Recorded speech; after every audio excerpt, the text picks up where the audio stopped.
To get in here anyhow. We still got Let's that one see. question that Mick emailed us, right? Remember that from? Yeah, we got a bunch of fucking questions today. We have like what 9 to go through basically. Gosh, Let's man. find. Bam. Here we go. All right, everybody, we're getting set up. Welcome. Strength Club is back. I know it says weekly fan club meeting. Oh, we gotta fix the font on this. This font's a little bit too wide. This is the Palestinian train derailers edition, according to Chase. Here we go. Let's try this again. Oh, we can't see the S yet. Damn. Chase, what is this show? What do we do here? What do we talk about? Basically, we just shit on people's forms, That's while pretty being really accurate. scientific about it. That's pretty accurate. Yeah. Yeah, Yeah, we but don't no, mention any scientific sources at all. In fact, I despise that when people do that it's all in. nowadays. Yeah, exactly. It's all anecdotal shit. We basically go off of feelings and scientism. hmm But no, Yeah. we're both starting strength coaches here. We're working with Mick on the Starting Strength app about helping people with form checks, answering general questions about strength training, and then we kind of throw in a little bit of our own little spin on some stuff every now and then. But generally, we're sticking with strength related topics, and we just kind of discuss it through our points of view with starting strength. Nice. Chase, you are I'm just going to call you a nationally qualified weightlifter from now on. No, Is that appropriate to do that? no, because I haven't done shit yet. Do you feel like that's a very reasonable thing to call yourself? No, No. Okay. Well, Chase is a nationally qualified Olympic weightlifter, which means he's been to the Olympics. Is what that means. no, it does Yeah. not. I remember in college, one of my friends, his name we in our in the judo club I ran, his name was Hot Matt because Yeah. we had a Matt who was just butt ugly, and then we got this other Matt who was just like a supermodel. His best clean ever was like 220 pounds, but he was like, "Yeah, I'm like an Olympic weightlifter," and girls would literally think he's been to the Olympics. They were like, Oh "Oh my my god, you've been god. to the Olympics? That's amazing!" Just because he's Hot Matt. What are you gonna do? Yeah, Um, exactly. but that's what Chase has to do. Chase's today folder. Chase has to start telling girls that he's been in the Olympics. Just flat out lie. Yeah, that's the best type of lie. But yeah, so Chase, you just had a weightlifting meet, correct? How'd that go? Nope, that's correct. So last week I competed in Austin at a local meet down there. Went really well. So I was going in for a qualifying total to hopefully go into a national level meet. I ended up hitting that with 140 on my snatch and then 177 for my clean and jerk. So 140 I'd hit several times in training, but with 177 that was brand spanking new, and I got a PR off of that. Let's see this. Can you see this, Chase? Yeah, Sick. So, which are we watching 140 here? Is this 140? yeah. I didn't post my my The first two earlier attempts? attempts. Yeah. Okay, so for the people who are unaware, the structure of Olympic weightlifting, it's similar to powerlifting, but there's just two movements. You have the snatch and the clean and jerk, and you get 3 attempts on each, and they go up in what are called flights. So basically, like the weakest, twinkiest guy puts his weight on the board, and everybody just adds weights successfully. Hmm. So Josh Wells he was your coach and handler, right? That is correct. So he was calling shots for you. He was going to the table, writing them on the clipboard. Yeah. So he, and while I was kind of going through meet prep, like I'm sending him videos, we're kind of coordinating about like programming and stuff. So he was there basically almost every single step of the way. He just wasn't there coaching me in real time. But hmm yeah, without him, man, like he is probably the best coach at knowing how to game the system. And what I mean by that is like, um, He's very political. yeah, it's with you're right about like how the weight on the bar doesn't go back down. So hmm you get 3 attempts, right? So if I did my first attempt at 130, let's say like I were to miss that or some wacky thing like that, or I'm warming up and it feels like shit and I need to call for another reattempt, or I just ace it. I'm like, oh fuck, man, we're going higher than 130. He has a developed eye to where he can call that shot right then and there, and then now hmm buy me more time if I were to like to fail my second attempt, or if so we're kind of like because I actually was in this meet battling out with one dude who was kind of opening about the same weight, hmm so giving myself enough time so I wasn't following myself, and I Was had he in a similar weight more room. class, or was he like 30, 40 pounds lighter than you? He was 102, so I Okay. competed at 109. Yeah. But that kid was real strong, so Sick. it was fun, man. That's nice. Okay, so how did you feel about your bar speed at 140? How'd you feel about the catch? How'd you feel about the step forward? Things like that. It was kind of shit, man, because I've made 140 look way better than this. Okay. Kind of going into this, I was losing some upper back tightness. That was kind of what the cue was going through my head. Yeah, right before the turnover, it looks a little bit loose. Yeah, so Yeah. that's what I had to kind of go into training now and try Mm-hmm. to fix this cycle. But I was happy just to get it, man. Like I'm not too in the moment. I'm not too adherent about like what it looked like technically. Like as long as I get 3 white lights or even just 2 white lights, fuck it. I'm moving on because That's there's the no way to. time to That's the way to do it. yeah, there's just no time to kind of dwell on that, right? And then now Right. that we're done with the meet, now I have to go back and be like, okay, yes, this is what I was fucking up on. Let's implement this into the next training cycle. Yeah. Be more picky in training days when you're doing 6 or 7 sets. Not here. Hmm. Okay, so we're looking at the this is the clean and the jerk. This is third Hmm. attempt too, right? That was We got a so. whole 177.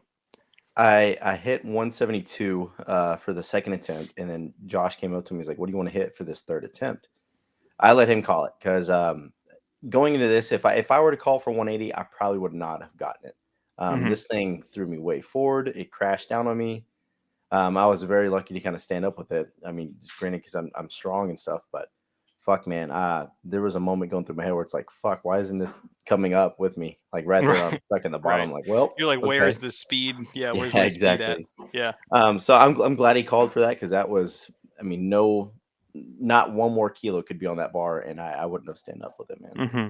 Yeah, that's an excellent call. So you're when you're trying to salvage this catch at the bottom, Hmm. what's kind of going through your mind here? So previous, I'm getting a cue from Josh of catch it with your nipples out, elbows up. Because in training, Hmm. sometimes I will I'll hit my thigh with my elbow, and uh, that's technically not against the rule, or that is against the rules. So where Right. it has to be a clean catch where your elbows are up and they're not touching Hmm. any part of your body. We're thinking about that, but the other key I was going through my mind was just try to power the thing, try to get it up high enough to where it wasn't going to give me any problems with the rack, which that kind of fucked me up because then it crashed down on me. Like if I were to Hmm. actually catch it a little bit higher and kind of ride it down, I wouldn't have had this issue with getting on my toes in the bottom and then delaying standing up with it. Right, because there's like this little gap basically where it's like you can get under the bar faster than it actually hits you. Yeah. Is that what you're talking about? Yeah. Okay, yeah, and then that can fuck you up, and it's so interesting because that how long do you think that moment actually is? Like less than a tenth of a second, Yeah, I feel like like. in real time, it doesn't even feel like it's happening. It just feels like, Yeah, man, why am I not where's the standing up? bar? Yeah, Yeah, exactly. yeah. And then you presumably you were very confident in the jerk, right? So mostly it was the It was just standing up. So like at this point, I'm kind of huffing you're and like you puffing. got it. Yeah, I'm kind of seeing a little bit of some dots there, but I knew like I could jerk it. Going into the prep, I had I had racked jerked 190, so I took out the Ooh, bar and I jerked it. Yeah, nice. 190. Mm-hmm. Metal plates, dropped it on the ground I afterwards. did. Just fucking a huge dent in OKC right now on the They platforms. called the fire department. Amazing, dude. Amazing. So when are you looking for the next one? I don't know. I haven't talked to Josh about it yet. We're gonna kind of coordinate something. So the next two nationals, there's one in Colorado Springs over the summer. Mm-hmm. I think the time is like anywhere from like late June, early July. The Mm-hmm. next one after that will be in December, early December in North Carolina. Ooh, you could do a little Christmas treat.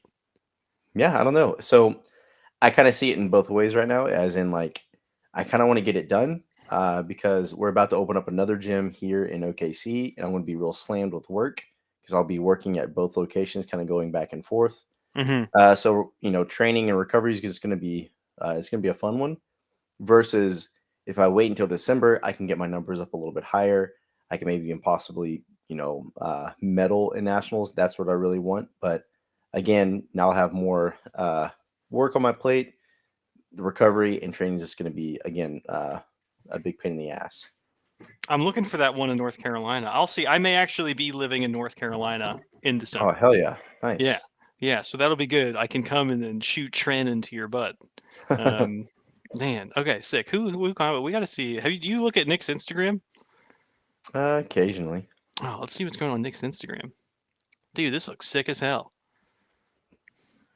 Yeah, We it's got a awesome. spaceship, a classical painting, and this looks like a lever action rifle with a cane on it. That's Hmm. sick. Are you gonna get into guns, Chase? When are you gonna do that? And if I'm kind of already am, but like, dude, it's such an expensive hobby. It I is. I really want to get into like big time gun stuff. Okay. Big time guns. Uh, yeah, I still have the recreational firearms hobby, and I hope that one day it will be. Uh, I don't know. You know the gun guys, right? I'm sure Yeah. you have some of them at your gym. They Oh, just yep, have that's like at true. any point $20,000 of guns in their life, and you're like, that's Yeah, sick as hell. so cool. Um, did you see this one? I snagged this one from the Starting No, Strength Network. It was from one of Rip's recipes videos, and then someone yeah. was like, "Bree, the video cut out." She was like dead inside, and I was like, "This is going on the show." Um, yeah, I think What, I don't have any. I need to go find some. Oh, Johnny G's here. How's it going, John? We got John and MJ. We Alex? got What some is your other people. dog doing in the background? I don't know. Where's he at? He's behind you, trying to eat this ornament thing on the wall. Oh yeah, so my mother. I guess she's my mother-in-law. Holy shit. My wife's father remarried some Yep. lady who is Okay. very Ukrainian and very Orthodox, and she Nice. made this sort of hanging Easter ornamentation. Is that They for just, Easter or something? yeah, they just left like 3 or 4 hours ago, Okay, basically. gotcha. And now I guess now my dog, you can see my dog here, everybody. That's him right there. Because we were wondering, we're like, how long is it going to take for him to try to eat that? And it's happening What's it? now. What's it made of? Is there like edible stuff on it? So it is like a specific tree. It's like a specific tree branch that is like wrapped in yarn with ornaments on it. Okay, I so it's can't not bring the camera macaroni over. art. No, it's not macaroni art. It's some Okay, sort of filthy pagan thing from the Ukrainians. gotcha. Um, Whoa, what's up with Johnny, man? it would be nice if he worked in the ER. Is that what he does? He's just an ER Gotcha. nurse, and that was his. He had a 6-hour shift. What happened, Johnny G? Let us know what happened, dude. Um, but yeah, so Chase's Instagram, we already checked this out. We checked out the other Chase Lindley. There's my website. I do online coaching. I primarily work with people who do grappling, rock climbing, and then a few powerlifters. Not too many powerlifters. I think I only have like 4 or 5 powerlifters anymore. Most of my guys are doing adult karate in pajamas, sometimes no pajamas. And if you want a video on the show, John Gloria sent some, and we have some from John Gloria today, actually. You can email it to support@strength.club. Um, we got a bunch of questions. Chase, look at these real quick. See if any of them stand out to you as being So we more got interesting. axle bar / grip training, and then kind of just a, a on top of that forearm mass. Number 2, starting an LP at 62. What's the frequency look like? Hook grip not working. What about mallet hands? Manlet hands. Manlet hands. My bad. Yes, for little manlets. Um, Number 4, numb head while Uh, squatting. That's kind of an interesting one. Which head is he talking about? yeah, Uh, I know. Yeah, I was that question was interesting. I thought that as well. Number 5, failing 3 times for row. So I'm guessing like they're rowing 3 times a week. No, failing 3 times in a row. Oh, gotcha. Okay, yeah, Okay, that makes sense. And then number 6, a 6'5" dude deadlifting, linklet problems. and then What is there's a even more. linklet? There's more questions. Oh, fuck. So Yeah. now we got incorporating cardio, frequency / effort, and then we got elbow pressure with squats, micro loading, and when. hmm Man, that is And a. there were more. There were more, and I was just like, damn, I'm just not. We're not gonna get to all these. Let's just go speed round into it, and then if we go into like a more lengthy explanation, like number 2 is going to be a lengthy explanation, but like at Okay, the so axle Johnny bars. G, Chase, he said he had viral gastroenteritis. Ooh, He says he feels much better today, but stayed home, Mister, from the Easter gathering. gotcha. Oh no, my dog just vomited on the floor. Chase, no, no, Nice. this is what I get for having someone in here. Michael, yeah, of course, dude. Did you get the YouTube username just Michael? That's pretty good. Do they have unique YouTube usernames, or did he get the original Michael? He's the first Michael on He's the first Michael YouTube. on record. The first Michael on YouTube. So while Um, Michael generates this question, let's just fucking go into it. So like number one, axle bars and all this stuff for grip training, Mm-hmm. and then trying to get some forearm hypertrophy here. Man, if you just get your deadlift real strong, I feel like you don't need to worry about any real grip training or anything like that because we're worried about training the movement pattern that is the deadlift. And by training that, we are actually increasing our forearm mass and our grip strength. Mm-hmm. Now, if we were kind of going into like a more specialty sport, for example, like Alex trains a bunch of like mountaineers, people who are fighting each other in pajamas and they need a bunch of grip strength and stuff like that. Maybe that's where we have to come into something. But for the general public, just doing a normal linear progression here will be fine. So we got a bunch of stuff going on. First of all, everybody just know that we have a few people. We have like a dozen some people watching right now. Everybody think about how Johnny G's colon was just devastated last night. It was so devastated that he had to go to the emergency room. So hopefully everybody hope that John is feeling better. Um, John bought the Mars bar for his wife. Let's do Michael's question, and then I'll tag into the forearm thing. So this Michael is the first Michael. He's kind of Michelangelo. He's the primordial Michael.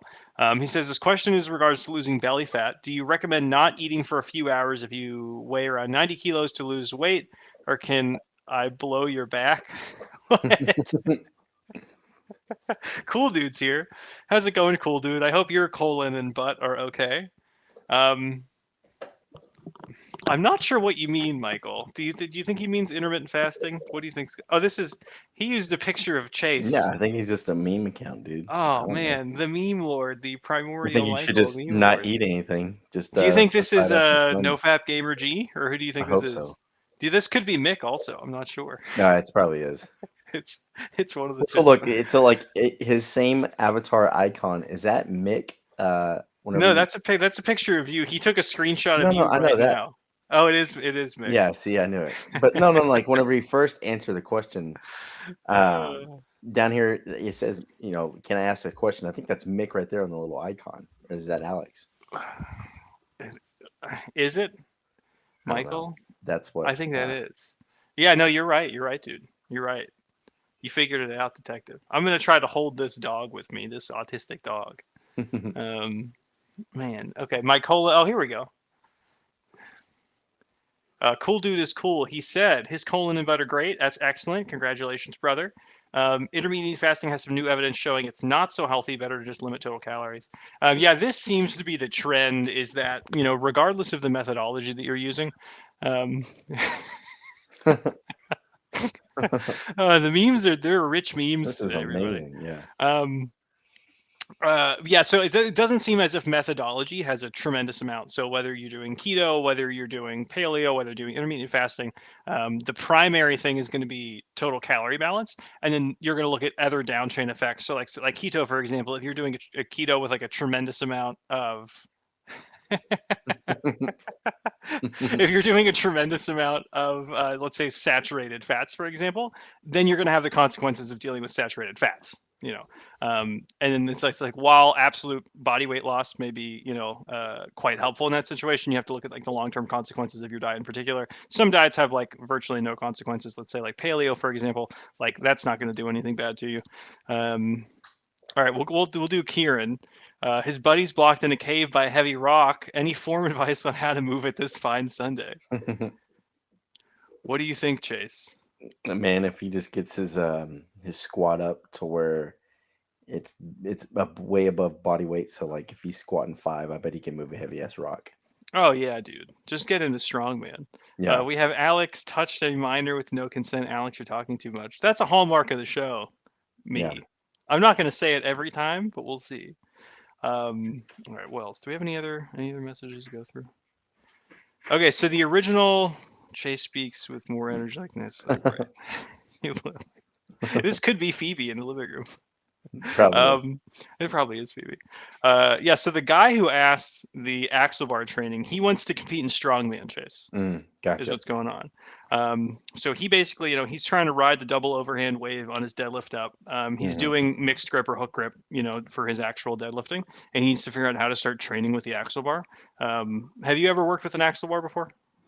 No, like we used to have one in Wichita Falls because we had some strongmans there, but like the only time that I really remember it was we did axle bar cleans, but other than that, Ooh. like we didn't really like it was just it kind of collected rust and like maybe one or two like of the old guys used it, but to kind of like generally think about this, like we got general strength training, right, which is going to help improve your grip strength, your back strength, leg strength, all the strength, right?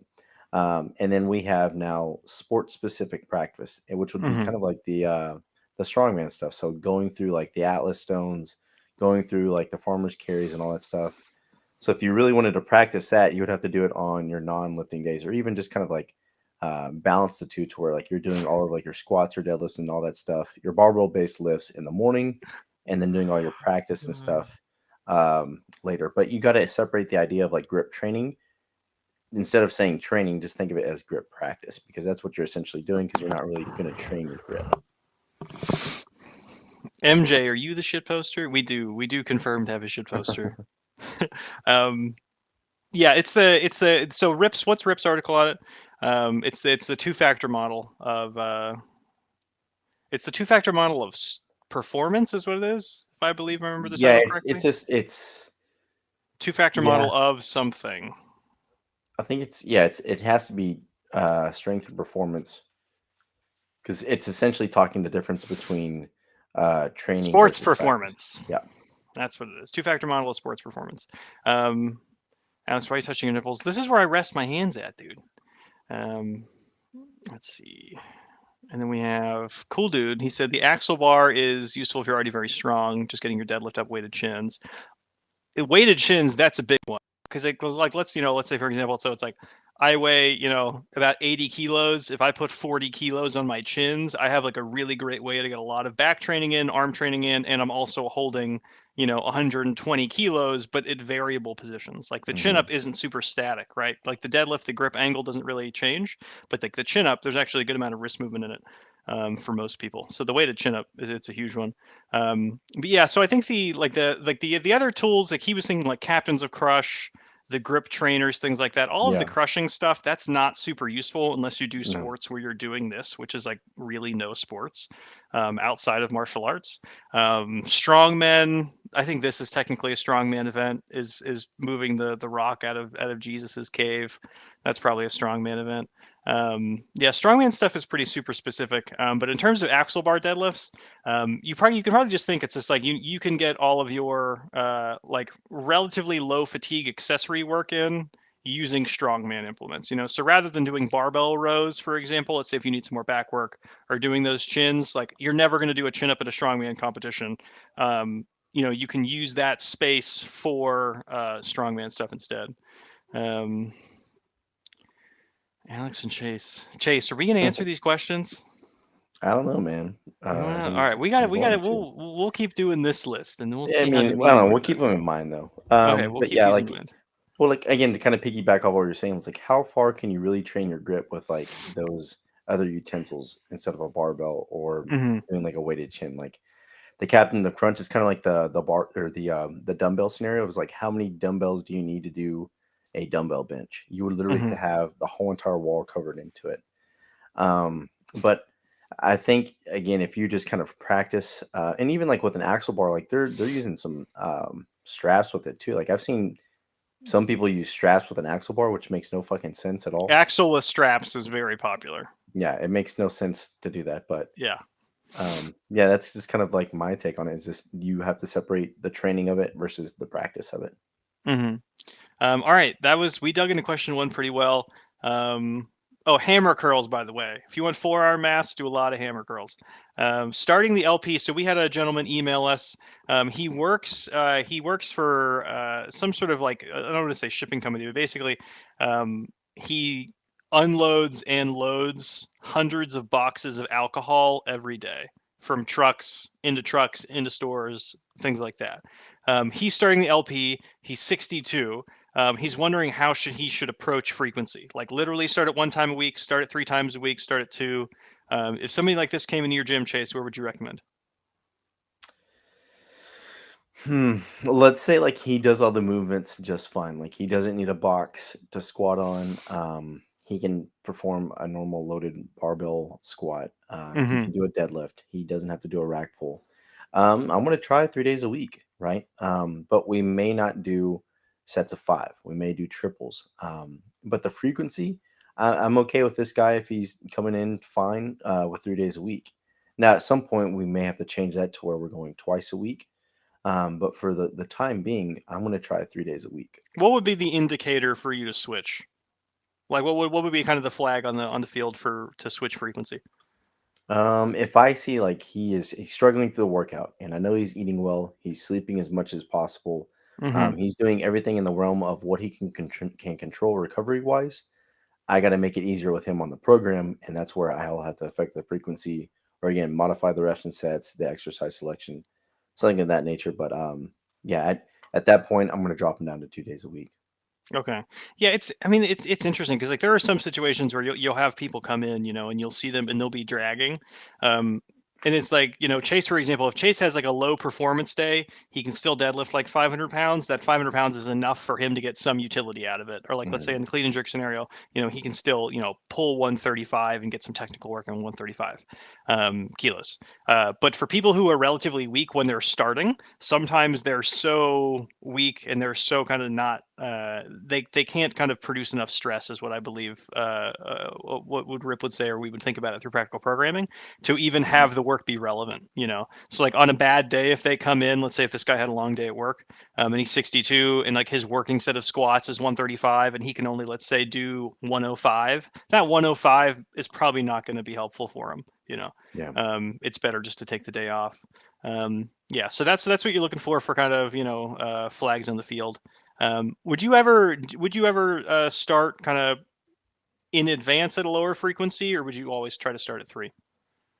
I'm gonna try to go as clear cut as I can towards the standard novice linear program. Because it's already been tried and tested with so many people. I Mm-hmm. know it works, but then again, if this guy comes in and his work is just fucking him up, he's tired, he's beat up, then yeah, then I got to modify it some way somehow. But I want to take the smallest modification possible. So where let's say if I can still keep the frequency up, but then I modify fives into where now we're doing threes and that works, hey, that's fine. Mm-hmm. That's kind of a big change if I go from 3 sessions of squats, 3 sessions of an upper body, and then 3 sessions of pulling to now Right. just twice. That's kind of a big drop in stress. But Mm-hmm. again, he may need it. I don't know. It just depends. Yeah, this one's super situational. Yeah. Stephen Louis in the chat, he's just saying hello. Hasn't been recording his lifts, but he's staying strong. How's the weight loss going, Steve? Yeah, because he lost. Remember, Chase? He lost like a ton of weight. Yeah. He I could be a remember that. shredded Adonis by now. Yeah. Yeah, let us know, Steve. Um, yeah, definitely agreed. That one's because like 62, some 62-year-olds are in rough shape, dude. Yeah. Some Yeah. 62-year-olds are still, running 5 miles Yep. all the time. So who knows? That's kind of very up in the air. The next question we got was someone who was claiming their hands were just kind of like too small entirely for hook grip. What would your best recommendations be for someone who just like they just don't have long fingers? Just fucking strap. I mean, don't worry about it. Unless like again, you're doing like some, again, strongman shit. But like if you if you have small hands and you're trying to be a strongman athlete, you may need to pick a different Yeah, sport there. But yeah. I mean, you can still use straps and you'll be fine. You can still get your deadlift really damn strong with straps. Yeah, there's I mean like if you have a lot of pre-existing hand injuries, for example, I mean like there's a lot of reasons to use straps. I Mhm. mean like I don't think everyone can get their hand around a barbell unless you're a 2-year-old. Yeah. So I mean, I'd say even say mixed grip. This context I believe was in the or this question was in the context of Olympic lifting. So you do Olympics all the time. How would you Yep. recommend using straps for the Olympic lifts? Do you feel like that takes more Um, technique, less technique? for the snatch, not so much, but for the clean, I've been told this, and I haven't had this personally happen, but I've heard guys who, whenever they clean or they strap the bar when they're cleaning, if they land wrong, meaning they don't rack fully here, Hmm. but they rack here, they can snap a wrist or they fuck up. if you need to fall or bail from the bar, I can't do that because now I'm glued to it, and then I fall back. I can damage my hands and my wrists like that. So that's the only thing that I feel hesitant on with the straps on the clean. But you can still take a normal grip. You don't have to hook grip the bar Hmm. or a clean or a snatch. That's true. Yes. Yeah. Until you're very strong, you can totally just do double Yeah, overhand. you know exactly. and then by then you may have the grip strength to do a good hook grip anyhow. Hmm. Yeah, so like the open straps where it's just like it's not a loop, it's not, I don't have my straps near me anymore. It's not like the ones that like it's a stretch, it's a rectangle of fabric that has a loop at the end and you fish it through the loop. It's not closed. On the closed one, they're really hard to bail. Yeah. A lot of the Olympic lifting straps, they're just like, just a rectangle, and then you can lift it that way, you can drop it. Hmm. So I would say use the specific Olympic lifting open straps for sure if you're doing the Olympic lifts. Um, ooh, Steve, what's up, dude? He said he's down to 220. Congratulations, man. I think that's a Nice. big That is drop a from big where he was change. before. Yeah. Um, Squats 445 for 3 wide in the stance. Presses at 235, sick. 365 for 3 bench. Damn, man, he's did 12 pull-ups or 12 chins at 220. Congratulations, man. It's Steve's pretty killing good. it. Yeah, and it's not too big of a drop off of his numbers from where he No, was. no, not at all. I think the bench may have improved for sure. Um, all right. So we did hook grip problems for people with tiny hands. This Hmm. one was interesting. I mean, this question, someone was talking about how um, whenever they're squatting, so they have a bar in their back, blood pressure is really high, they're feeling like tinglies all over their face, and Yeah. like they'll like touch their skin and they won't really feel it. Does anything pop into your brain, Chase, whenever people? It sounds like he's not holding his breath properly. Okay. That's the only way that I can kind of see that. Hmm. Or like let's say like the bar is rolling and now he's changing his angle with his back to where now he's losing some tightness and now all the pressure in his head's just rushing. Hmm. But I want to say it's more than likely just the breath. So he could be Yeah. letting out his breath while he's squatting, or just not taking a big enough breath now that the weights are heavy. I've Do you never know when had this people? personally or had someone have this problem, so I don't know. This is kind of a weird one. Do you know when people kind of like chipmunk whenever they brace and look? Yeah. Yep. Yeah. So like if you're holding your brace in your face, um, like some people they basically just kind of like squeeze their face muscles and like they can make themselves lightheaded just from bracing. Whenever you're describing bracing to someone, Chase, like because there's like the open mouth brace. Like Hmm. a lot of foreign weightlifters, we don't do it too much in America here, but they'll keep a very open mouth and then almost let some air out on the Yeah, we're brace. just not gay like Um, that. yeah, we're just, that's a pretty good way to think about it. The Chinese, they all do the open mouth. They all do the Yeah. open mouth pulls. But yeah, so in those situations, like I think this guy is probably just holding his brace in his face. Like what I'll tell Yeah. people is like take your hand or take your knuckles like this, and then dig into their belly, and then push their hand out with their gut muscles, Yep. and then that's what you do to brace. And I'm braced right now, but I can still talk. I'll run out of Yeah. air right now. Um, but I think for some people they'll just squeeze their brace in their head. I think that guy's just popping his own head off. Yeah, so hold your brace in your belly, dude. Whenever you instruct people to brace, kind of what's the shortest model to do that? Um, Several ways. Like I've told people try to fart, right? So if you trying to hunker down and stuff Nice. like that, try to make yourself fart. That will kind of do it. Or kind of like the same thing as you said it, like block a punch. I won't actually like dig my knuckles into them, but like some people will kind of get it, some people won't. At that Hmm. point, I go with like the fart cue or just be like, look, hold your breath and try to talk at the same time. Have you ever had anyone fart? No, but like I've had kids, so that cue is kind of like for like the kids and stuff who don't know how to do this, and then usually like they kind of get it. They're like, oh, okay, I understand. Oh, got it. Okay, Yeah, yeah, I'm going to use that one. I'm going to be like, pretend you're trying to shit yourself. yeah, Um, oh, we got some coffee. That's a good name. I get lightheaded during brace when I haven't eaten enough before training. Yeah, you gotta have some local carbs before training. hmm, Some people, if they don't manage their blood sugars correctly, die. Be lucky you're yep, not one of them. that's very true. It would be a shame to be one of those people, right, Chase? Fuck 'em, yeah. Uh, Okay. So some gentleman on the subreddit, he was in a situation where he was attempting a deadlift, I believe, and he failed the Mhm. same weight 3 times in a row. Mm. What do you think, Chase? And it wasn't. I believe it was. He wasn't be able to get all 5, so I think he went like 4, 4, 4. Couldn't get the 5th rep up. Man, that's definitely a programming change.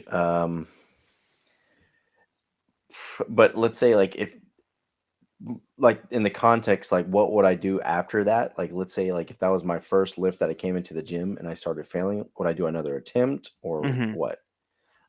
If it's real heavy like a deadlift, no, I wouldn't do another attempt. But if it's like an Olympic lift, I personally have done this several times where I failed a lift. For example, like 140, I remember doing like at least 4 or 5 times in a row because I know I'm Mm-hmm. strong enough to do it, but it's a technical matter. Or same thing Mm-hmm. with like a press. So if it's like a technical error and you are just kind of like experimenting with cues and you're just failing each time, and you know like it's right there, it's not a strength issue. I'm okay with you kind of repeating it enough, but there still has to be a cutoff of like, all right, after the sixth, I got to move on. Otherwise, I'm going to be beat the fuck and I won't be able to Mm-hmm. move tomorrow. Right. Um, but like if you're failing a deadlift, and it's supposed to be a set of 5, and each week you're trying to do the same weight, but you're still only getting 4s or 3s or something like that nature, that's a programming change, and you need to implement that. Yeah. It's like it's one of those things where like the. I mean, like the deadlift. I mean, it's. I'm not going to say the easiest. So like most people would just say the bench is the easiest. Um, but like the deadlift. I mean, like if you can successfully do the first 4 reps, um, you likely have the technique for the 5th rep. Yeah. Particularly if you've repeated the same way multiple times. So that's a big indicator for like programming. And then also, I believe that was like across the week, because the issue with like failing, particularly in a low volume program, like when you start training, um, you need to think about it like how much training you're getting, right? So you get 5 reps on your deadlift. If you only do 4 reps, like you're missing 20% of your reps, right? And you do that for a week, and now you're really behind on deadlifting volume. And the same thing with squats, for example. Like let's say if you go from a 3x5 to a 3x3, that's actually one of our later questions. A 3x5 to a 3x3, you're now down 6 reps for the week, basically, or 6 reps for the workout, excuse me. So then that really adds up over time. Uh, so let's say programming change. It's kind of it's vague right now, but what would you say for kind of first programming change, Chase? Mm, it could be a recovery issue. So let's say like you're really proficient at deadlifting, Mm-hmm. and like let's say you're failing like with MJ, for example, like he failed 405 for the longest time. Mm-hmm. And that's kind of like you, where your deadlift is high enough.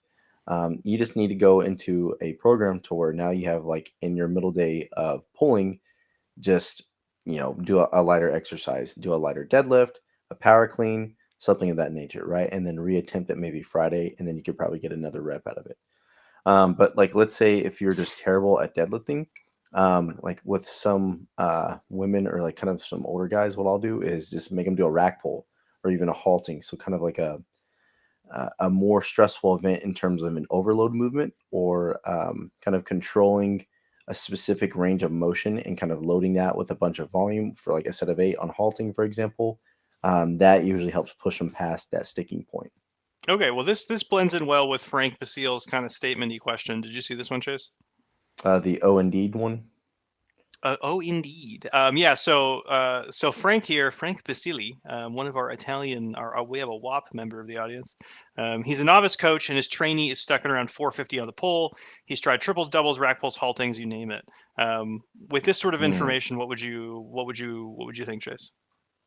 This may be a form issue, because if you've tried doubles, triples at a lighter weight, rack pulls, haltings, yeah, it sounds like maybe at that point he may be doing something technical that he's fucking up on.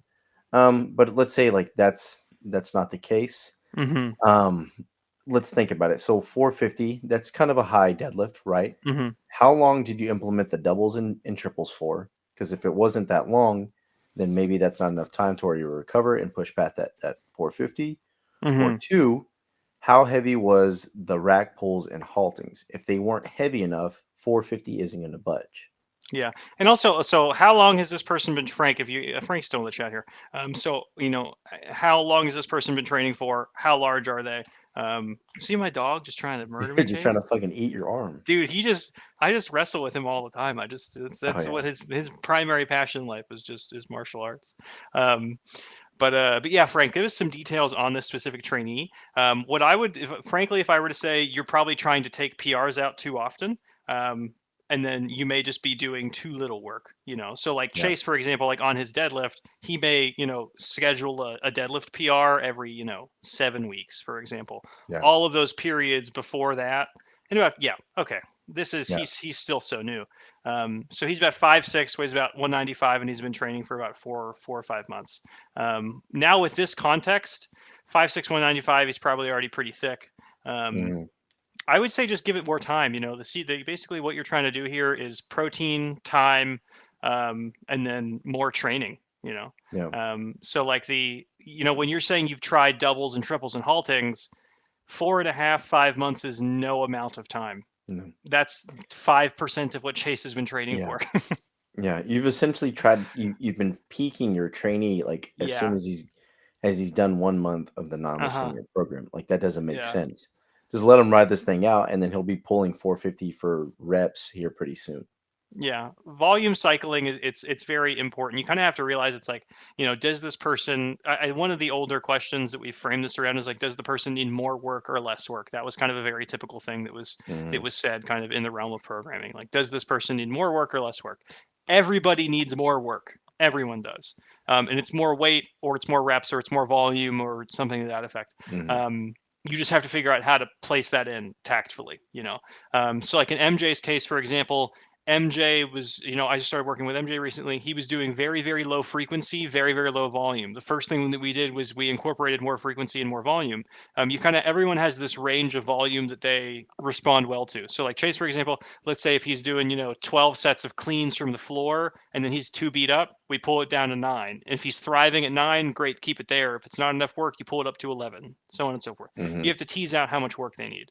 Um, all right, let's see this. He petered out with fives at 395, coaching around 315. And is the Mm. 450 a single, or what is 450? Is 455s now? Is he doing fives at 450? Like, what is Dude, that I would actually? imagine it's a single. You think that's a single? Yeah, because Okay. I mean, let's say if it's a set of 5, then hey, that's fine. Move That's on to a lot of triples, move on progress to for 4 doubles. months. Yeah. It's pretty damn good. Yeah. But I'm gonna Yeah. imagine it's a single. So Okay. think about it. So the total tonnage is yeah. So they're Okay. hard singles. So the tonnage, how much stress he's getting has just fucking dropped off Mm-hmm. dramatically. Yeah. Because he did 5 reps at 395. That's a shit ton of stress versus 1 rep at 405. The single event was hard, right? I'm not gonna bullshit that, but you got to think about the total amount of stress that he's getting. Mm-hmm. Yeah, like let's say if you're gonna still run the singles and stuff, make them do back offsets. Ton of Make them back do offs. Yeah. like a 3 by 3 after that at like 90 or 85% of that shit. That's where the total tonnage will then catch up, and he's gonna be pushing past this sticking point. Mm-hmm. Yeah, I think because it's like you need to figure out, like, look back over the past, let's say I would say anything longer than 2 months is irrelevant. Look at the past 2 months of programming that you've been doing with him. Like, pull your notebook out, your spreadsheets out, figure out what his weekly volume has been, and then figure out where that's been trending. And then Mhm. chances are it's been trending down. Yep. Right. You think like hard sets, and then also run that for the amount of reps. The volume does not need to increase linearly, but it's going to have to work within a good threshold. Um, but yes. Okay. So I mean, I guess we can relate this to our next question as well. Not really, because so we have a short king, a 5'6" king deadlifting, 450. A gentleman on the subreddit, he's having deadlifting problems. He's 6'5", and he cannot get his back straight for the life of him. So what do you think? So he also, by the way, so he didn't post a video with it, but he's saying it's thoracic rounding. His lower back is able to stay in extension. What do you think, Chase? Mm. Um, if that's the case, it may just be that he needs to back down a little bit on the weight and then Mm-hmm. start at a weight to where he can hang on to that thoracic extension and then ride it back up from there. But if his mechanics are fine, meaning like his hip height is in the correct position, his back angle is in the correct position relative to his anthropometry, and that's not causing anything to do with, like, let's say like his hips are too high Mm-hmm. and his back angle is more horizontal than what it should be, and that's what's causing the thoracic rounding, then yeah, that could be a problem. But I don't know. I would have to see a video of the guy to actually see if there's like a technical issue. But it may just be that, he rounds his upper back. Like I kind of do that to a point. Mm-hmm. If I really wanted to fix it, I need to drop it down to a weight that I can handle and manage my thoracic extension, and then work my way back up from there. Do you find this is more prevalent with taller people, or do you think it's not super related? The rounding of the back? Upper back rounding, yeah. No, I think it's just Yeah. everyone kind of does it to a point. Yeah, I don't think 6'5" is like, if you're in a situation where you have incredibly long legs and just a short as hell torso and you're 6'5", That's an or issue. like let's say comparatively, then that's a rough spot. Yeah. That's a rough spot. But if you have mostly normal proportions, it's similar to basically everybody else. So we can say it's too heavy, and then the next question is it too heavy for what? Is the goal Yeah. to get stronger and deadlift more, or is the goal to have perfect thoracic extension? No one has perfect thoracic extension all the time. If you're doing like a clean or a snatch, you really want it, but in a deadlift, it's not required for the deadlift. Yeah. So think about what you're actually looking for there. So I mean, like when I say it for people, it's like, our priority is like correct hip height, correct setup distance, and then lower back extension. If I have those three, and then your upper back is like a little bit wonky, that's fine with me. Yeah. Um, and like if you can't do it at all and you're unable to straighten it out and you want to learn how to, I would say pull the height up a little bit, try it on a rack pull. If you can do it on a Hmm. rack pull, you're conceptually able to do it, and then you're fine.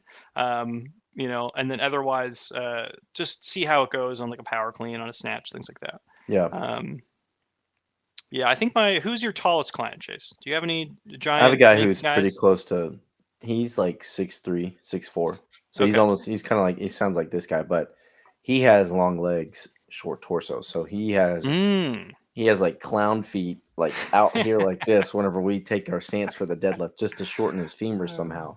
okay. Yeah, and it's been a difficult one for him, but he's still pulling fucking in the upper threes around 4. How's he So squatting? How's the squat doing? pretty good. So his biggest issue is just finding out how far his knees need to go.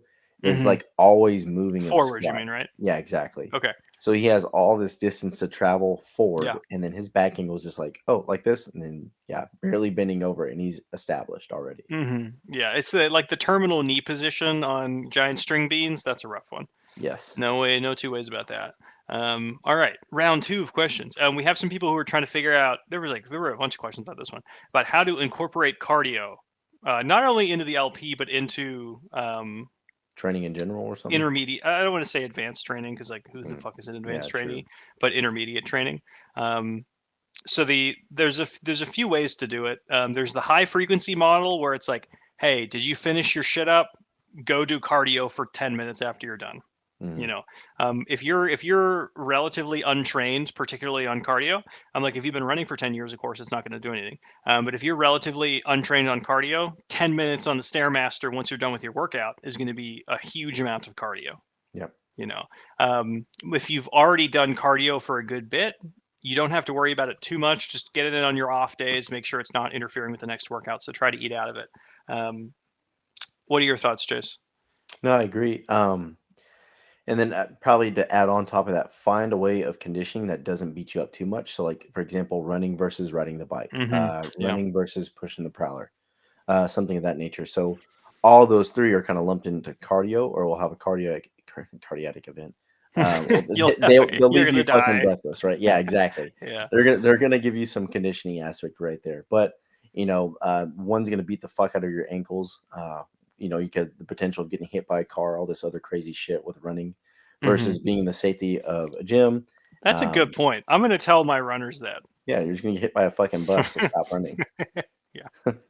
and you're gonna be driving the bus. Exactly. Yeah. Just It's like, fucking I'm don't run. going to kill you with my car. Um, Yeah, so they like we got to think, like what's the kind of the bang for buck? We think that on all of the lifts. Like our arguments for all the way we do all the lifts is kind of bang for buck, return on time, return on Hmm. investment. Same thing with cardio. So the two cardio implements that you have at the franchise gyms are An echo bike and a prowler.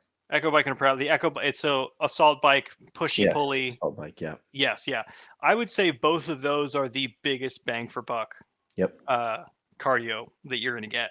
I mean, Yep. like the rower, that can be really irritating on the lower back for a lot of people. There's the Even their ski shoulders erg. too. Exactly, the ski erg Yeah. can be really irritating. Like bang for buck, lowest amount of fatigue, most stimulus. It's the prowler, and then the assault bike or the echo Yep. bike, depending on who you're talking to. So whenever you add those in, Chase, what do you normally start with for people? Usually the way I do it is I this person has just like got this weird bug or this wild hair up their ass about wanting to do cardio, and I will just fuck them up to where they don't want to do it again. So So do for you the did so do you go to them, say, "Hey, I need you to do cardio 2 times a week," or do they go to you typically? they come to me because I won't implement it, right? Okay. Because it's strictly I'm handling with people with the novice linear program, Mhm. maybe a little bit slightly with some intermediate stuff, but at the same time, those intermediate athletes they know what they want. They're not just kind of picking and choosing what they want to kind of do on a daily basis. Mhm. But those kind of those newbies where they're coming into the novice linear program, and then like a month into it, they're like, "Can we do some cardio?" I'm gonna go make them do the assault bike, and they're going to do like 10 seconds of as balls out hard as possible, 20-second rest. We're going to do that for either 5 or 8 rounds. After that, they're like, fuck no, I don't want to do this again. Or they Yeah. do it like 2 or 3 times. It's not that big of a stress. Yes, it gets them all fucking winded and they're dying for like 30 minutes, but it's not systemically to the point where this is going to affect their next workout. I'm Mhm. fine with it. And then again, they generally lose interest after that, and then they don't ever bring it up again.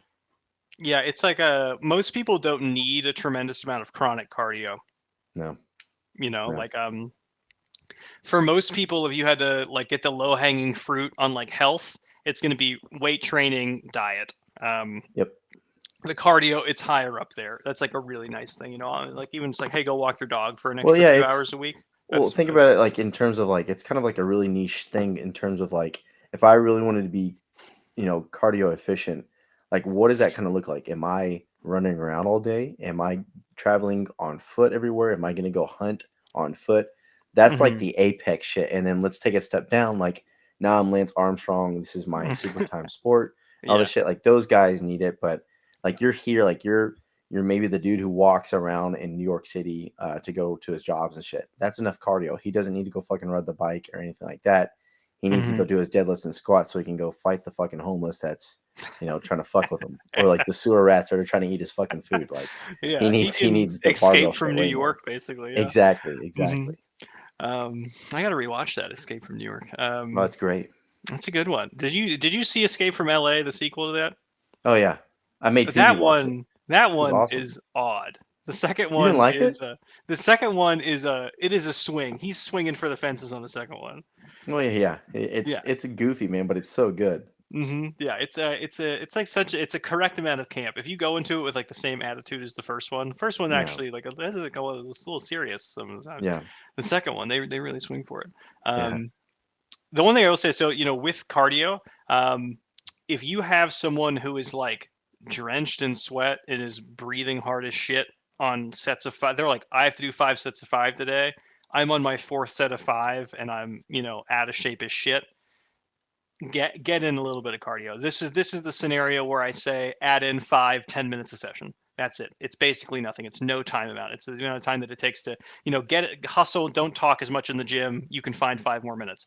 yeah. For those people, do it 3 weeks later. They can get through their workouts faster. That's the only thing I'd say. All right, we got last two. We're finishing up in a pretty timely manner here. So people are talking about elbow pressure in the squat. They say it feels like their elbows basically. It seems like someone's like pulling and twisting on their elbow whenever they're trying to keep their wrist straight, so straight like this. Um, what are your thoughts on people who have this sort of elbow pressure? Do you think they're pulling the elbows too high, too low, the wrist too straight, too bent? What do you think? Well, 9 times out of 10, whenever someone comes to me with elbow issues, Hmm. it's going to be from the squat grip, which this person kind of identified it. But there's that one-off case where someone's fucking up, like the bench press, where they're kind of like flaring a whole lot. But um, in those both situations, the movement of the elbow and not being in a stable motion, that's the big thing. So, for example, if you have pain on the lateral aspect, kind of like right here, what is that? That's like golfer's elbow or some shit. Hmm. Um, Yeah, that golfer versus tennis. Yeah. So you have golfer's elbow on the outside. That's from you basically jacking up the elbow. So now all the load is being brunted up basically where my funny bone is. Hmm. And then the opposite of that is where I have tennis elbow and then I go underneath the load. So now all the load is being implemented down here right on the joint. Hmm. And that's gonna fuck it up big time. You're gonna develop some tendonitis there. Both of these issues can be solved by one, placing the bar in the correct position, Hmm. two, making sure that you have a proper grip, and that three, your elbow basically stays cemented to your torso the whole entire time that you're squatting. Yeah, generally it's like indicative of rotation. It's like rotational pressure Yeah, around the elbow because it's yeah, like the bar attached to your shoulders, that's fixed. Your hand attached to the bar, that's relatively fixed. It's not hmm, sliding in or out, right? Like it's not, the bar is not going to move up or down. So you have these two fixed points, right? So it's like this is fixed, this is fixed. If I'm cranking my elbows up, it's going to put a lot of rotational force on the elbow in this direction. If I'm cranking the elbows down, it's going to put rotational force in the other direction. hmm, So like you can, when you're troubleshooting it, it's I don't want to say obvious because they're still hard problems to solve, but you'll be able to tell if it's what exactly you're doing. If yeah. someone has to, if you, let's say if you have two options here, if someone has to widen their grip out or if someone has to bend their wrists under, which one do you Hmm, prefer typically? hmm. Um, I kind of want the latter of having the wrist kind of bent over a little bit because that makes a little bit more of a shelf for the bar to kind of rest on. Um, Granted, like whenever I have someone who has really wide grip, it's usually a bigger guy or Hmm. someone who has some really shitty shoulder flexion or rather extension. So in that scenario where he has to go real wide with his grip, it's real fucking Hmm. hard to keep the bar in a stable position as he's squatting. And we always have issues with the bar rolling around or some shit like that. Chase, look who it is. Hey, it's Hey, Mick. boysies. It's Mick the Giant. Your camera, you have like high quality e-girl webcam, dude. This is high Oh quality. man, you know You see what? this, I Chase? mean, Yeah, it's pretty nice. I don't skimp when it comes to my OnlyFans, that's for sure. Okay, this is high resolution, man. I don't know what's going Um, on. The setup's exactly the same as it's always been. I don't know, man. For whatever's going on today, I You see have you ample much more lighting, dude. crisply than Everything usually. looks great in No, your everything's apartment. exactly the same as it always is. You know me. I'm not a. I'm very conservative when it comes to most things in my life. Ah, that's funny. Most things, except Yeah, uh, except turning up on except time to the yeah, stream. policies. Did you see we had we'll shout out our troll in the chat. That he had a screenshot of you as his profile picture originally. Did you see that? Did he? That's awesome. I think it was you or it was a picture of you. I can't tell because I can't click on the profile from Restream, but it looked like it was like the Linus Tech Tips guy or it was you. I'm not sure which one it was. I'm gonna have a Um, look at this.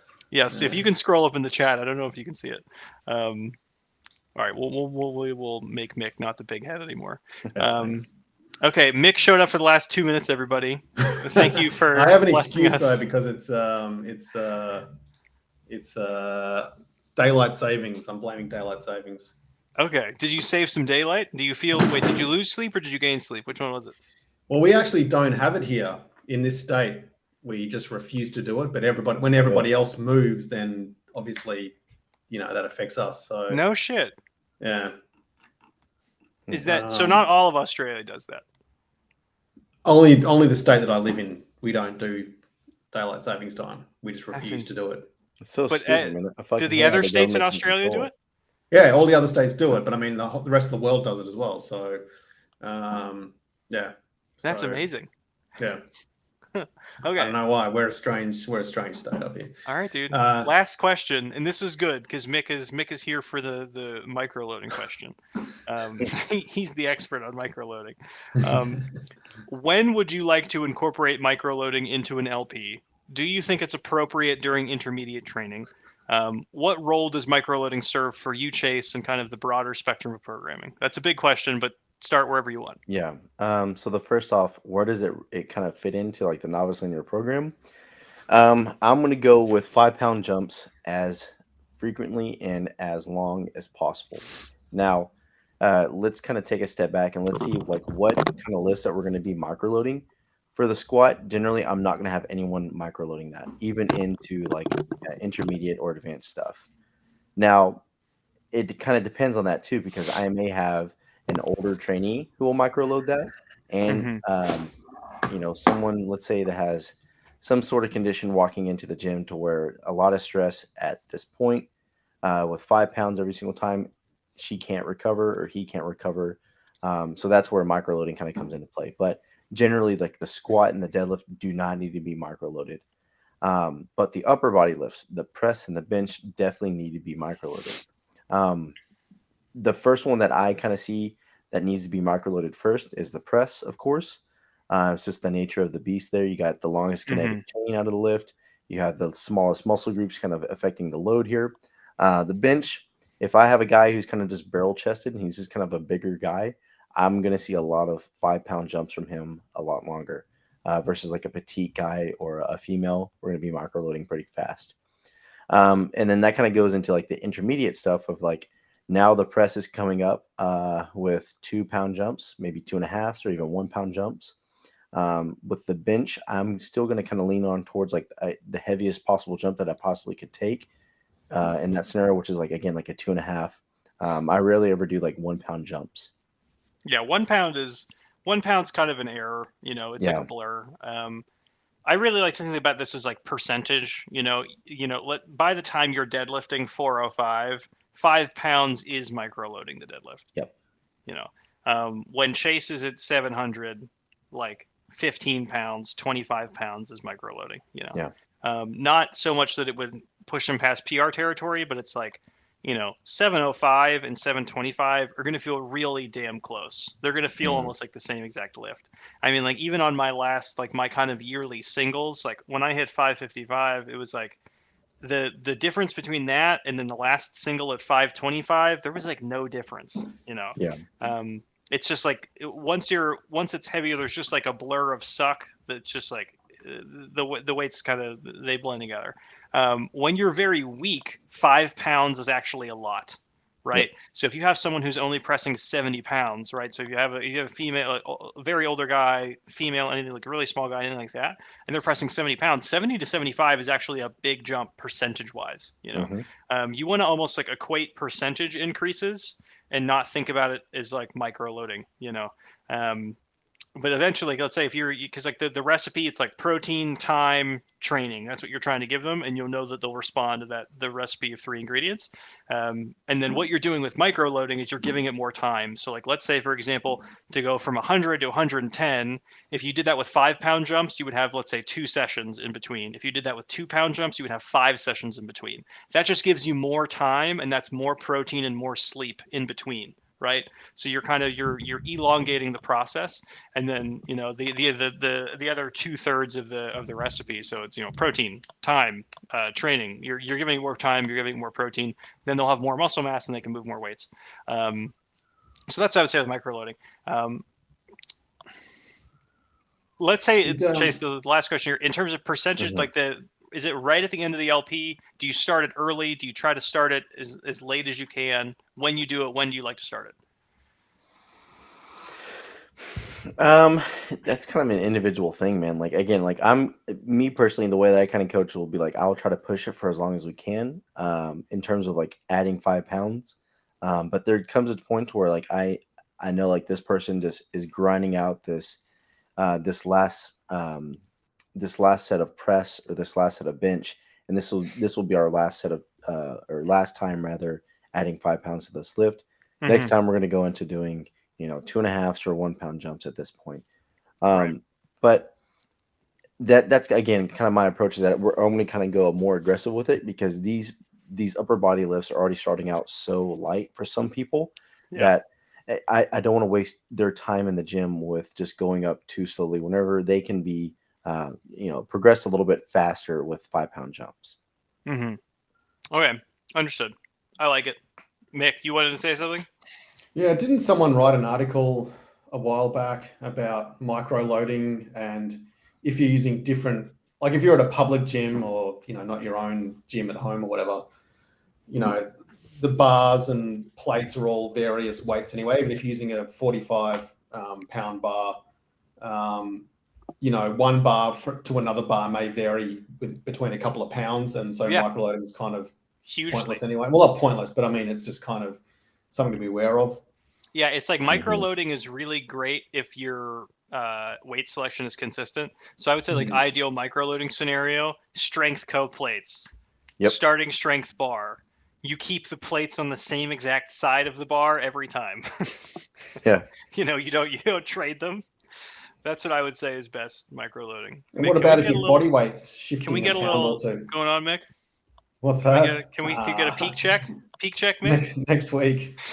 No. All I just right. ate. I lost all my vascularity. Is that a No, word? you should have a. It should have went straight to your peak then, Mick. Is the No, I food ate should have went eggs. straight? I ate eggs.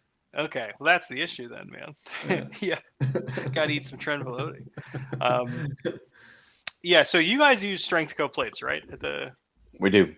Yeah, Yep. they're like if They're fucking like they're calibrated plates already, man. They're yes, they're literally competition calibrated standard plates, but the average Joes get to use them, so it's awesome. Yeah, it's interesting. Like whenever I was down in Florida and I felt them, and I was like, wow, these feel They're amazing. remarkably consistent. Like if They're you great. move you weights said- around a lot, you can kind of feel when one's like 41 pounds. Yeah. I think it was I Alan thought you were going to say Thrall the who average did that Joes don't video. deserve Mick. them. Yeah, it was Alan. No. Yeah. The average Joes do not deserve calibrated plates. If you go to powerlifting gyms, sometimes they'll be like, unless you're competing, don't touch these plates. Yeah, they get all fucking snooty with it and shit like that. Yeah, that's definitely a thing. Yeah, so micro loading, upper body movements. I would say do it a little bit earlier than you want to avoid failure. Yeah. I think that's it. We got through a good amount of questions here. So we got through 3 plus 6 is 9. We got through 9 questions, a bunch of stuff from Frank. We didn't get through any videos today, Mick. We've been answering questions. What's going on? We got a lot of questions, dude. Hey, what was that? Do you want to answer that one question that we got from the email? Oh yeah. Remember that one? Oh, you know what? Actually, we had so the email one was the strongman. We had a power clean that was sent in on the email that I think I can grab that real quick. Gotcha. He's one of the guys from Brussels Barbell. Nice. Yeah.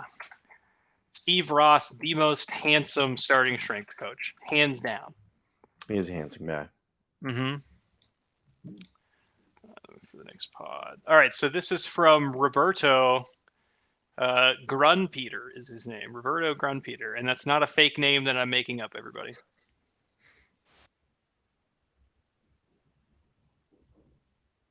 Can you see this, Chase? Yeah, now I can. Okay. He's cleaning 170. And then he was saying here that he gets really tight hands and he feel like he can't turn it over to kind of snap and throw the elbows forward at the catch. Is kind of what his analogy. There's a starting strength affiliate in Brussels. Yeah, Yep. it's Brussels Barbell. In Brussels, I don't even know where Brussels is. Is that Belgium? That's Belgium. I isn't think it? so. Is it? Yeah. Is it? It's one of It's those. not the Netherlands, right? No, it's not Netherlands. I think it's Belgium. Then it's Belgium. It's Belgium. Yeah, it's the capital of Belgium. It's the capital of the EU, isn't it?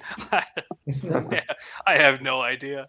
It could be I think Luxembourg. I think it is, man. No, yeah, because like, isn't the Who over there or some shit like that? The Who? The band? The Who? Yeah, the Who. Yeah. The World Health Organization, where all the fucking the lizard people live at. Did you see the ads for the shirts that say Wuhan Institute of Virology? I was considering getting those, ordering 5 of those and mailing those to everybody. I'd rock one. Hell yeah. All right, so we got Roberto's. Well, they did nothing wrong. So they did nothing wrong apparently. That's so, true. They did nothing wrong. So it's just the there college. should be no issue with the t-shirt. I'm just a fan of their beliefs. Yeah, they work. Yeah. All right, Chase. Somebody has they're over squeezing the shit out of the hook grip in the power clean. What do you do to fix it? I like several different cues. So one I typically say is this. I stole this from you. Is just to have the bar in their fingertips, right? Kind of like monkey grip it like that. Mhm. 2 is make your feet and your elbows rack at the same time. That's another one that I kind of learned from Rip. So right there, you can kind of see like his elbows were a little bit delayed. His feet landed before that. Another one would be just to not even hook grip, just a simple double overhand kind of sometimes fix this. I'm gonna watch this one more time before I get too speculative. I'll chip in with my feedback. You can tell this is Europe because nobody's rocking shorts like that in Australia or America. Oh man, Those yeah, the tight dong shorts. out shorts. They're not shorts. They're like bike shorts. They're like lycra.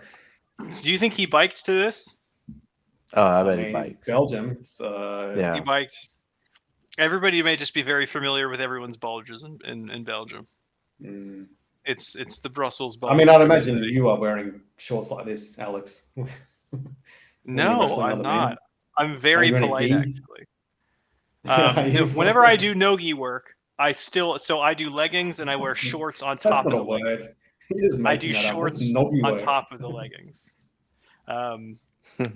Yeah, so I used to have this problem with my clean, and I realized it ended up being me trying to get too tight with my arms on the pull. High pulls is really what helped this for me. So I was like, get the hook grip as loose as you can. Don't worry about racking the thing, and then just try to launch it with my legs and launch it with my back. Because for me, it ended up being I was getting way too army with the bar. I was getting tight through my arms, and when I was tight with my arms, I was tight with my hands, and then I couldn't turn it over in time. So having that or figuring that out for me was mostly figuring out how to jump with the bar, pull the bar with my back, and then I could relax my arms, like literally, loosey goosey arms. I don't run into this too frequently. How often is a problem that you see, Chase? It's kind of a problem that I see typically. Because I think too, like while you were saying that, I was thinking back, like I've had some people just kind of be afraid of like the bar kind of crashing on their shoulders, so Yeah, they'll just hang on to it and be like, ah, fuck it, I'm just gonna rack like it's a press. hold the press. Yeah, exactly. So if you tell them like Yeah, meet the bar with your shoulders, yeah. generally that kind of fixes it, and then once they hit it the first time correctly, they're like, oh, that wasn't a big deal, and then they're able to recreate that same thing. hmm I've talked to some other coaches about this who are not in the starting strength community. Some of them are like CrossFitty, some of them are weightlifty. The CrossFitty ones, they were like, "Oh, you got to do the zombie clean." When we have this problem, we do the zombie clean. Have you seen those, Chase?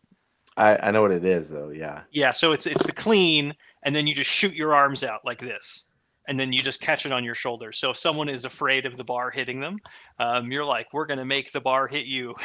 harder now," and it's like catching it without your arms, basically. Um, yeah, I disagree with that, but that's what some people think. Yeah. Let's see.